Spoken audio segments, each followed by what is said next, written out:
Офиске арналған бірнеше Wi-Fi Unify Access Point'тарды оңай орнату блокпостқа келсеңіздер табасыздар. Бірнеше Unify Access Point'тарды жылдам және тиімді орнату бойынша қадамдық нұсқаулық. Енді алдыңғы видео сабақтардың бірінде Ubiquiti Unify барлығы Unify желі құрылғылары жайында 30 минуттық видео жазған екенмін. Сол блог парақшаны қарасаңыздар болады. Егер танысу керек болатын болса, қараңыздар. Unify бұл осы бизнеске арналған, жалпы әртүрлі қолдануға арналған Wi-Fi шешімдерінің көшбасшыларының бірі болып саналады. Оның негізгі артықшылықтары орталықтан басқару, бір ғана контроллер арқылы барлық құрылғыларды көру және конфигурациялау. Біз қазір осыны жасаймыз. Масштабтылығы аз ғана қолданушыдан бастап мыңдаған қолданушыға дейін оңай бейімделеді. PoE қолдауы дейді. Access Point-тұрды бөлек тоқ көздері, тоқ кабель қажет емес, тек қана UTP кабель арқылы қоректендіруге болады. Жайлы қолдану деген екен. Unify контроллер интерфейсі қарапайым әрі түсінікті дейді. Кәсіпкерлікке арналған мүмкіндіктер, қонақтар Wi-Fi, VLAN, қауіпсіздік қабаттары бары, және Unify Wi-Fi точкаларының, точка доступтарының қолдануы міне кеңседе, офистарда, қызметкерлер үшін тұрақты интернет, қонақтарға арналған жеке бөлек желі, мектептер мен университеттерде қолдануға болады. Бүкіл кампус бойынша бір тұтас желі, яғни бұл жерде бесшовный Wi-Fi болады. Бесшовный барлығы бір атаумен, бір ғана Wi-Fi желісі, ол жерде қолданушылар бір-бірінің арасында роуминг арқылы ауысып отырады, осындай бір тұтас желі болады. VLAN арқылы оқытушылар мен студенттерді бөлу мүмкіндігі, қонақ үйлер мен мейрамханалар, мысалы қонақтарға ыңғайлы Wi-Fi басқарылатын портал арқылы жасауға болады. Сонымен қатар сауда орталықтары, ТРС, жаңағы ойын-сауық орталықтары, сонымен қатар үлкен сауда-саттық орталарда осы Wi-Fi ретінде Unify-ды қолданып жатады. Көп қолданушыға арналған жүктемені көтеретін кәсіби Wi-Fi шешімі, яғни көптеген мыңдаған қолданушыларды көтеретін жақсы керемет Wi-Fi шешімі дейді. Мына жерде қараңыздар, схеманы қарайтын болсақ, бұл бір ғимараттың сызбасы келтірілген. Бұл жерде 5 точка доступ, Access Point қойылған. Оны басқаратын бір контроллер болады. Ол компьютерде болуы мүмкін, немесе облака, интернетте болуы мүмкін, веб-браузермен басқарамыз. Бұл құрылғыларды қоректендіретін, міне мынандай бір коммутатор, свитчті сатып аламыз, PoE құрылғыларды жалғаймыз, және біздің Wi-Fi-мыз жұмыс жасайды. Олай болса, настройкаға кірсек, бірінші қадам бұл жерде контроллерді дайындау керек екен. Unify контроллер бағдарламасын орнатыңыз дейді. Веб немесе мобильді қосымша арқылы оған кіріңіз, және Wi-Fi-дың аттарын беріңіз, парольді жасаңыз, VLAN-дарды қажет болған жағдайда қонақ желілерін жасаңыз депті. Барлық Wi-Fi баптауларын алдын ала жасаңыз дейді. Яғни осы контроллерге кіріп, веб-интерфейс арқылы барлық қажетті настройкаларды алдын ала жасап қоямыз. Себебі олар Access Point қабылдаған кезде, яғни біздің кіру нүктелері осы контроллерге тіркелген кезде автоматты түрде қолданылады дейді. Яғни барлық настройканы осы кіру нүктелеріне, точка доступтарға біздің контроллер бағдарламасы беріп жүреді. Бұл контроллер бағдарламасын қазір компьютерге орнатамыз біз. Яғни оны компьютерге орнатып, жеке өзіңіздің компьютеріңізді сервер ретінде былай қолдансаңыз болады. Бұл жерде қысқаша айта кететін болсақ, Wi-Fi контроллер дегеніміз, бұл қазіргі таңда Unify Network Server деген жаңа атаумен танымал бағдарламалық жабдық программа. Бұл барлық құрылғыларды, Access Point-тарды қашықтықтан басқаруға мүмкіндік беретін басты құрал бағдарлама. Қазір осы бағдарламаны қоямыз. Контроллерді локальды серверге, яғни біздің өзіміздің жеке компьютерге, немесе оны бұлттық интерфейсте де қолдануға болады. Ол үшін мына жерге жаңа осы сайтына барайық. Software Downloads, Ubiquiti Unify-дың ресми сайты. Осы жерде Unify Network Server Windows-қа арналған соңғы нұсқасы 23 қыркүйек 2025 жыл 4.3.6 нұсқасы download нүктесін басамын. Қазір жүктелу процесі басталады. Так, загрузкаға сақтай салайық. Save. Міне, бізде қазір Windows-қа арналған осы программа жүктелуде. Яғни мына жерде басқа парақшаға кетіп қалдық. Алайда айтқанда, міне Unify контроллер, Unify Network Server қазір бізде жүктелуде.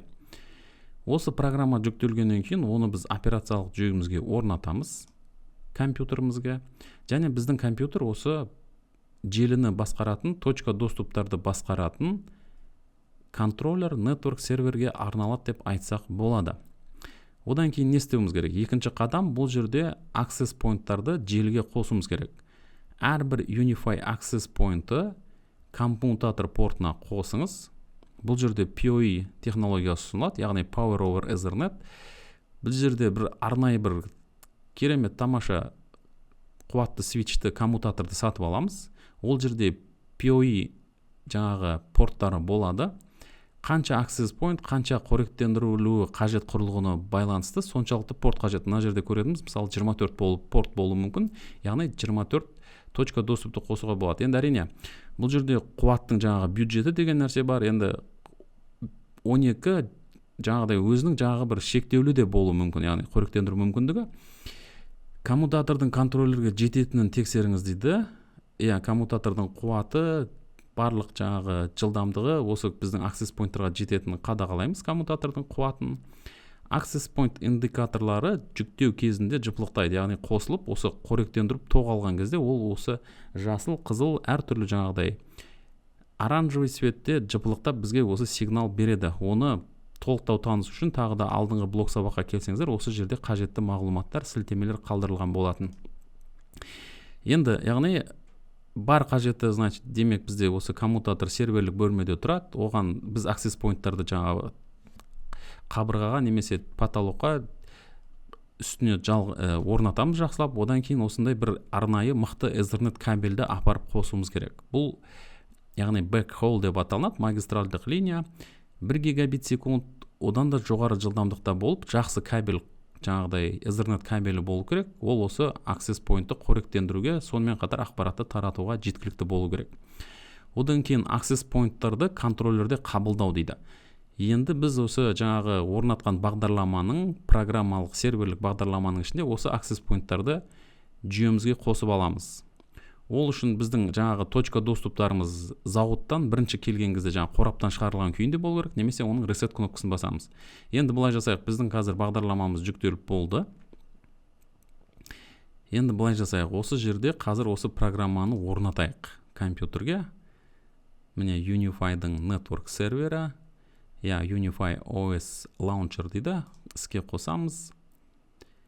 Кішкене күте тұрыңыз, орнату процесі басталды. Так, барлық осы компьютерді қолданатын қолданушылар үшін қай жерге орнатылатынын таңдаңыз дейді. Program Files, Windows, яғни Unify OS сервер. Бұл жерде қажеттісі 1,5 гигабайттай бізге диск қажет. Менде дискі жетеді. Установить нүктесін басамын. Әжептәуір жаңағыдай қажеттілік серверлік жаңағыдай компьютердің жалпы дискінің біраз қажеттілігін талап етеді. Сондықтан оның жеткілікті қуатты компьютер екеніне назар аударсаңыздар болғаны. Жарайды, орнату процесі басталды. Бұл жерде ешқандай қиындық жоқ. Дәле нүктесін басатынына сенімдімін. Одан кейін қазір былай жасайық. Бізде access point кіру нүктелерін қазір біз reset жасаймын. Мен біреуін мына жерде жанында тұрғанын. Одан кейін осы құрылғыны біз веб интерфейс сервердің көмегімен adopt жасаймыз, яғни өзімізге қосып алып басқаруға тырысамыз. Мына жерде орнату процестері жүруде, копирование файлов, подождите, идет копирование файлов Unify OS сервер дейді. OS сервер бағдарламасы, бізде network сервер бағдарламасы қазір іске қосылуда. Кішкене күтеміз.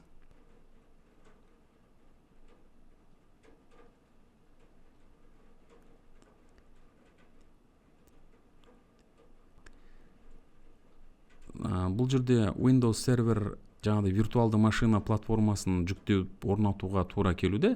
Енді бұл жаңағы қажеттілі бағдарлама болды ғой. Жаңағыдай бізге программаға. Бұл жерде перезагрузканы сұрауда, жоқ мен кейін перезагрузка жасаймын деймін. Нүктесін басам. Қазір бізде программа іске қосыла ма, соны күтейік.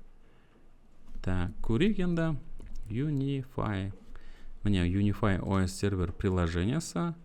Іске қосуға тырысып көремін. Бағдарламаны іске қосу процесі жүруде, бұл бірнеше уақыт алуы мүмкін дейді. Енді байқағандарыңыздай менің компьютерімнің қуаты кішкене бұл жерде төмендеу болуы мүмкін. Мына жерде 8 гигабайттық операциялық жүйе, AMD Ryzen 3 3200U деп аталынатын процессор. жалпы компьютерімдегі дискінің көлемі 120 гигабайт екенін көресіздер.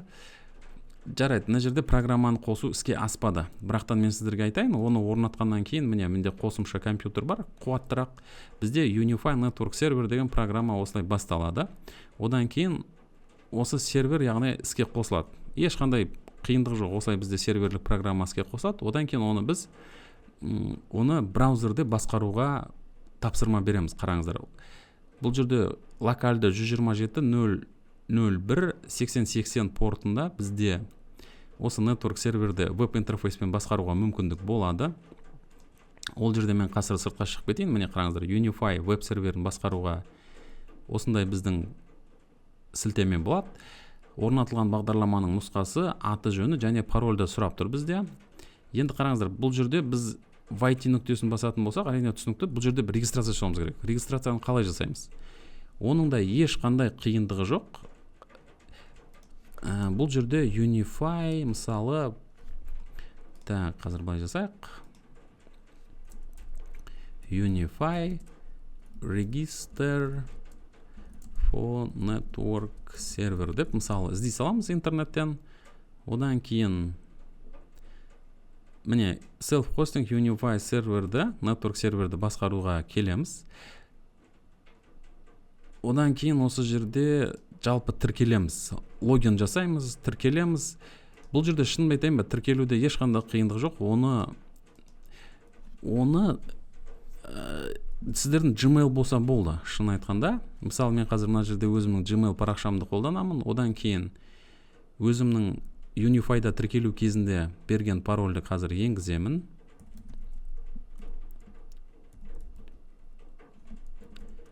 Кіреміз. Одан кейін міне біз осындай жаңағы басқару желісіне түсеміз. Оң жақта көріп тұрғандарыңыз міне біздің жаңағы веб интерфейс, сол жақта біздің қажетті басқару, бақылау тақшалары орналасқан. Бұл жерде дэшбордты көреміз.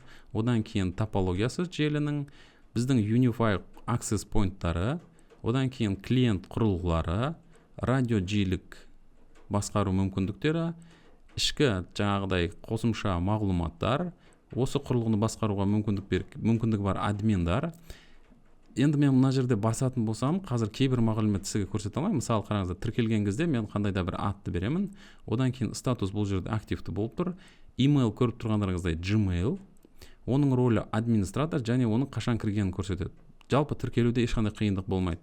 Одан кейін settings, бұл жерде барлық басқару мүмкіндіктері, соның ішінде Wi-Fi, желі, одан кейін система, жүйенің логы, яғни тіркелген нәрселер, және біздің қосымша жаңағы мына жерде схеманы енгізіп, Wi-Fi точкаларды орнатып, олардың тарату жылдамдығы, ол жердегі олардың беретін сигналдың қуаты, соны көруге де мүмкіндік бар. Яғни мына жерде қосымша стеналарды сызсақ болады, яғни барлығын басқаруға мүмкіндік бар. Енді мен мына жерде сөзді ұзатпай былай жасайын. Біздің жасағымыз келіп тұрғаны access point-тарды желіге қостық, одан кейін access point-тарды контроллерде қабылдауымыз керек. Ол үшін не істейміз? Контроллерде қабылдау үшін міне Unify device-тарға келеміз. Көріп тұрғандарыңыздай бір құрылғы қазір Unify access point long range, бір құрылғы бізде қазір қосылып тұр. Мен осыны қазір жойып тастаймын. Жүйеден қазір жояйын. Remove, мен жоямын. Remove жасаймын. Одан кейін мына жерде кішкене обновление жасаймын. Міне қараңыздар.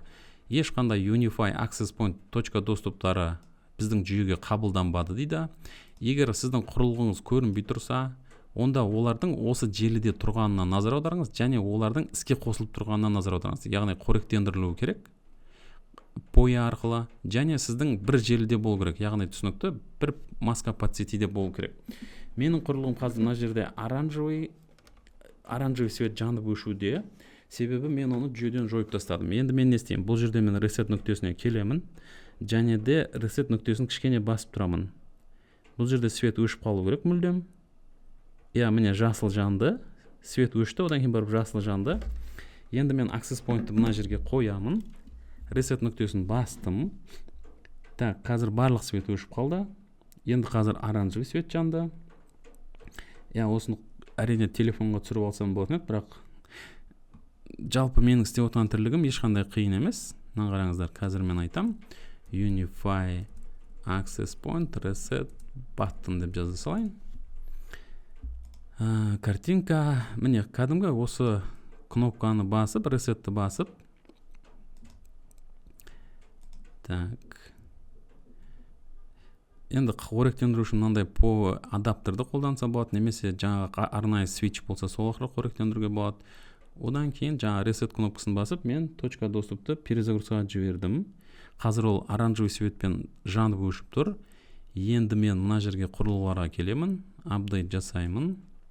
Так, Unified Devices. Ешқандай таба алмай жатыр, көреміз. Так, міне бір құрылғы табылды. Біздің желі 192.168.0.0.24 маска под сети. Біздің access point қазір 8-ші IP-шникті алды DHCP мен. Одан кейін міне click to adopt. Яғни осы құрылғыны қабылдау үшін adopt нүктесін басыңыз дейді. Одан кейін ол pending adaptation, яғни мына жерде міне қазір ол бізде біздің жүйеге кіруді күтіп тұр, бұл Wi-Fi точка доступ. Яғни магазиннен, зауыттан келген кезде түсінікті барлығы ешқандай настройка болмайды. Сондықтан оны біз бір сетке, жаңағы switchке, коммутаторға қоса салсаңыз, және сіздің осы network жаңағы орнатқан бағдарламаңыз екеуі желісі бір желіде болатын болса, болды, точка доступтарыңызды көреді. Одан кейін сіз link жаңағыдай adaptation нүктесін басаңыз, adopting, яғни қабылдау, одан кейін міне getting ready, барлығын дайындау процесі іске асуда. Так, енді кішкене күтеміз. Біздің access point қазір жүйеге қосылуда. Ары қарай қосымша мағлұматтарды оқи берейік. Так, мына жерде, қосымша мағлұматтарды оқи берейік. Adobe батырмасын басыңыз, LED индикаторы онлайн статусын көрсеткенше күтіңіз. Міне менде жасыл светпен жанды толықтай. Контроллер конфигурацияны автоматты түрде жібереді. Яғни біз алдын ала осы жерде настройка жасаған болсақ, соның барлығын автоматты түрде access point точка доступтарға жібереді дейді. Міне, мына жерде қараңыз, онлайн дейді. Біздің енді точка доступ онлайн болды. Оны біз мына жерде reset жазап жіберсек болады, немесе оны тауып алсақ болады. Яғни бізде бірнеше access point болатын болса, онда locate нүктесін басатын болсақ, мынаны басатын болсақ, ол жаңағы светі жанып өшіп, моргать етіп бізге сигнал береді. Яғни менмін деп. Мына жерде мысалы 20-30 access point болатын болса. Енді бізге керегі мысалы тағы қандай? Мына жерде настройкалардың ішінде міне Wi-Fi-дің аты Home Wi-Fi, Unify деп аталатын болды. Және осы жерде оның кілт сөзі де берілген болатын. Осының барлығын біздің жаңағы жүйеге қабылданған точка доступтың барлығына осы атпен осы парольді береді. Барлық құрылғыларға. Және олар бір Wi-Fi атын таратады, бір парольді қолданады. Жаңа бір желі нетворкті құрады, нетворк топологиясын құрады. Бұл жерде, ол жерде көріп тұрғандарыңыздай subnet 192.168.1.0.24 подсетте болады. Тағы қандай настройка? Бұл жерде қосымша мысалы 2.4 ГГц, одан кейін 5 ГГц жиілікте жылдамдықты таратуда. Ол жердегі каналдарды таңдасақ болады, access point-тарда. Және қосымша көп деген настройкалар бар. Біз оны қазір қарастырмаймыз. Барлығы бірдей қарастыру мүмкін емес. Оны осы жерден шұқылап, басып, үйренсеңіздер болады. Ешқандай қиындығы жоқ. Так, dashboard, міне бізде бір құрылғы қосылды. Бір access point. Ол қазір 2.4 ГГц жылдамдықта жиілікте таратуда сигналды. Осы құрылғыға қосылсақ болады. Ол жерде қазір аутентикация болады, DHCP жасайды, DNS процесс жұмыс жасайды, сонымен қатар ассоциация, яғни біздің жүйеге байланысып тұр. Так, енді не көруге болады? Бұл жерде көрейік. Міне топология, өкінішке орай бізде қазір бір ғана точка доступ, тек сабаққа арналған. Оны жаңартсақ болады, апдейт. Ол үшін біз қазір келеміз. Клиент құрылғыларын көре алмаймыз, себебі бізге ешкім қосылып тұрған жоқ әзірге. Мына жерде радиоларды көруге болады, радио жиіліктерді, сигналдың қуаты 62 децибел. Енді так, бұл жерде 6-шы каналда жұмыс жасап тұр. Максималды physical rate дейді. Wi-Fi 4 стандарты. Әрине бұл жерде құрылғым өте ескі құрылғы, менің шын айтайын. Және бір ғана Galaxy S21F телефоны бағана қосып тексерген болатымын. Так, енді ары қарай мағлұматтарды кішкене оқиық. Ешқандай қиындығы жоқ. Яғни біз access point-ты қосып алдық. Одан кейін ол жерде Unify access point-тарында автоматты түрде арналарды және қуат деңгейін тағайындайды. Яғни Unify access point осы программа барлығын басқарады. Себебі олардың арасында жаңағыдай бір-біріне кедергісі бір-біріне шум азаю үшін, оны контроллерде нақты баптау үшін қосымша advanced деңгейіне өтуіміз керек. Ол үшін settings, Wi-Fi бөліміне өтіңіз. Осы жерде SSID таңдаңыз, Wi-Fi атын, одан кейін advanced немесе radio settings ашыңыз. Және сол жерде кейбір параметрлерді қолмен қойсаңыз болады дейді. Settings, Wi-Fi settings, одан кейін міне бізде бір Wi-Fi атауы. Осы жерде мануалды түрде, мысалы, Wi-Fi бэндтің қайсы жұмыс жасайтыны, оның Wi-Fi-да атын тығып қоюға болады, немесе қосымша роуминг мүмкіндіктерін қоссақ болады. Так, бұл жерде тағы да minimum data rate controller дейді. Қолданылатын security протоколы. Так, сондай нәрселерді қолмен жасасақ болады. Бірақ біз әзірге автоматты түрде қалдырайық, оны детальды түрде кейін қарастыруға болады. Сонымен қатар бұл жерде, так, мысалы, міне радио менеджерға барсақ болады. Одан кейін осы жерде каналдың ширинасы, яғни оның көлемі қандай болады. Одан кейін transmission power, яғни тасымалдау қуаты қандай болады. Мысалы, мына жерде автоматты түрде тұр. Соны жоғары, орташа, төмен немесе ерекше өзіміз өзгертуге де мүмкіндік бар. Сонымен қатар минималды RSSI мүмкіндіктерінде қосуға мүмкіндік бар. Яғни осындай қосымша баптау жұмыстарын қолмен жасасақ болады. Яғни барлығын детальды түрде басқара аламыз. Бірақ кейбір жағдайда, яғни бізде 10-20 точка доступ болатын болса, оны осы бір серверлік құрылғының, бір серверлік бағдарламаның басқаруын қалдырғанда пайдалы. Так, енді тағы да қосымша қандай мағлұматтар қарастырамыз, көрейік қазір. Так, мына жерде жинайын. Қамту аймағын тексеру деген екен. Access point-тардың сигнал күшін тексеру үшін нақты қадамдар. Unify Controller Web немесе мобильдік қосымшасына кіріңіз. Одан кейін Devices бөлімінде әр access point-тың жеке-жеке кейбіреуін таңдаймыз. Одан кейін Signal Strength, RSI, Noise, Interface, Interference, яғни бұл жерде бір-біріне кері әсер етуі, кедергі жасауы, Connected Clients, қосылған клиенттер, осы көрсеткіштерін қарасаңыз болады дейді. Қажет болса, access point орнын өзгертіңіз, немесе қуатты реттеңіз. Ол жерде сигналдың қуатын, RSSI-ды, одан кейін ол жердегі шуды, болып жатқан ақаулықтар, кері әсерлерді басқарсақ болады, қосылатын қанша клиенттердің санын басқарсақ болады. Осыларды көріп, біз өзімізге қажетті access point-ты қажетті жерге жылжытуға мүмкіндігіміз бар. Мобильдік қосымша арқылы Insights, Maps немесе Wi-Fi coverage бөлімімен ғимарат картасын қарап, Dead Zone, яғни мертвая зона, өлі аймақтарды анықтаңыз. Яғни сигнал мүлдем бармайтын жерлер болса, оларды алып, анықтап, ол жерге де сигнал баратында етуіміз керек. Қосымша Wi-Fi анализатор қосымшаларын пайдалансаңыз болады. Мысалы, Analyzer, Airport Utility сигнал деңгейін өлшеуге болады деген екен. Так, олай болса көрейік. Мына жерде міне Unify Web контроллеріне барамыз. Devices, Access Point-ты таңдаймыз. Одан кейін соның детальдарын қараймыз. Міне Unify Devices, біздегі бір ғана құрылғы. Осы жерде міне жалпы шолу. Бұл жерде біздің бір құрылғы. Оның тасымалдау көрсеткіштерін көріп тұрсыз. Мына жерде килобит секундтар өте төмен, себебі бізде құрылғылар қосылып тұрған қазір мүлдем жоқ, өкінішке орай. Енді мен сабақ жазып бір өзім отырғандықтан бұл жерде қосылған 20-30 клиенттер, яғни қолданушыларды бірден көрсету қиын.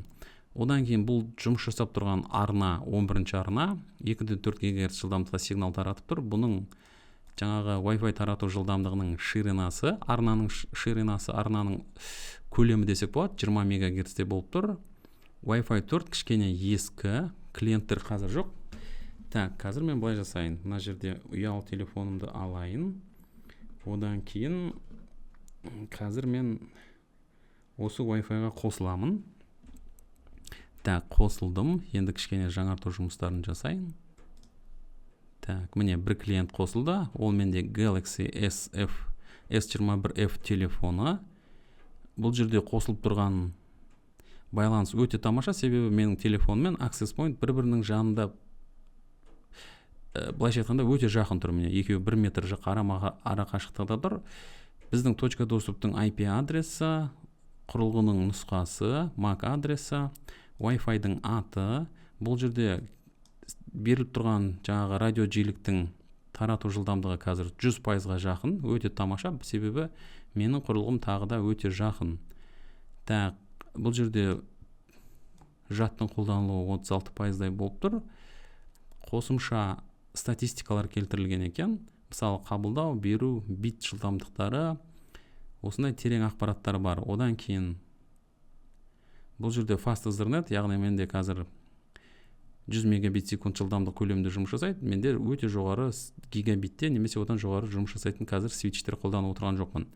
Так, қосымша, мысалы, Insights нүктесін бассақ болады. Бұл жерде арнаның қолданылуы. Так, Wi-Fi 4. Так, кішкене мына жерде интерференс, яғни кедергілердің болуын көрсетуде. Қабылдау немесе беру фреймдері. Так, бұл жерде логтарын көреміз.